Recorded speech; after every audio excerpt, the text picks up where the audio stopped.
Well, I think we know that the best leaders are also the most effective learners. And so when we can help people learn faster, we see increases in performance. And I think that's how we have impact in business. L&D 20 years back and 10 years back and 5 years back, it's been like just another function, a support function kinds, right? So when sales walks in silo, some other department walks in silo, and training does something which people are not so aware of. But from that stage to today, when we talk about customer service excellence or customer experience, and when you talk about the overall stakeholder expectations, so a lot of things are managed and beautifully delivered by the training function. I think L&D plays an integral part in how business functions nowadays, with HR and training functions not just being support functions anymore, but being aligned completely with the business, understanding the business, in fact working alongside the business, understanding the key metrics and challenges, and thereby coming up with customized, need-based contextual learning solutions which impact business effectiveness.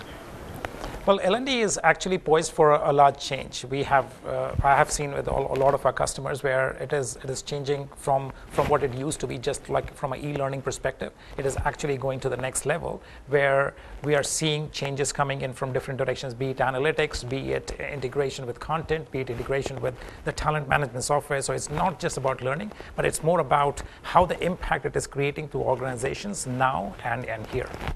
So we've done a lot of things. I think, so Snapdeal overall, if you look at it, is a 5-year-old organization, grown exponentially in the last 5 years. We're, 7,000 people today, and a very premier e-commerce company. We are the first in the e-commerce space, I would think, to start something in diversity and inclusion. So that is one piece of it, because it's a very different industry. It functions very differently. It's also very nascent. As we all know, People Matters is a leading platform in the L&D space, and getting shortlisted among the 131, companies who have applied for this revalidates the fact that we are on the right track, and I think we should keep doing good. Bero is young.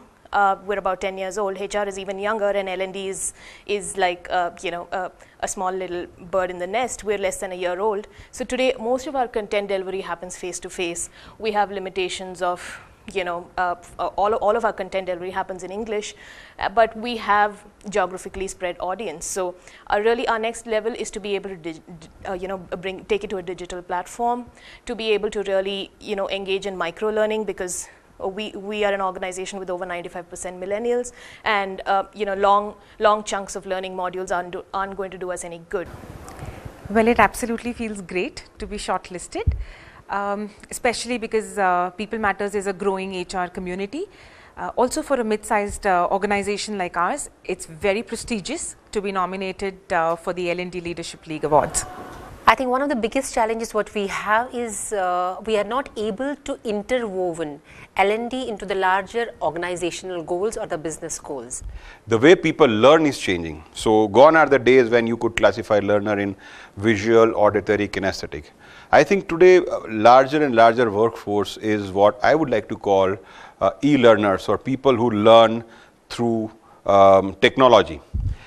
The biggest challenge learning and development faces is that it's already behind the curve when it comes to deploying technology for effectiveness, for increasing the effectiveness of learning programs. Disruption for L&D, in my opinion, is the fact that there are a whole lot of institutions at a very high level out there offering education for free or for very little money.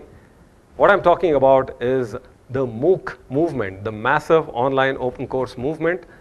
I'm really hoping that India's L&D gets to absorb this movement, embrace it, and make sure to exploit it to the best of their capabilities.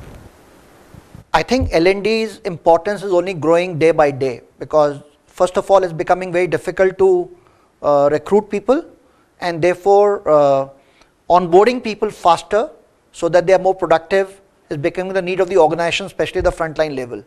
And the second dramatic change I'm seeing is that many companies have now started creating their own academics. I think creating a learning culture within the organization so that it becomes a participative exercise rather than us versus them in terms of learning L&D function versus operations, and moving away from that internal client and internal vendor relation to it being a collaborative approach. That is, I think, one of the biggest hurdles that the business, the industry, the organization needs to cross from where we are to where we need to be. Yeah, it's absolutely a great feeling. Actually, this award is for the people, by the people, and of the people of Aegis.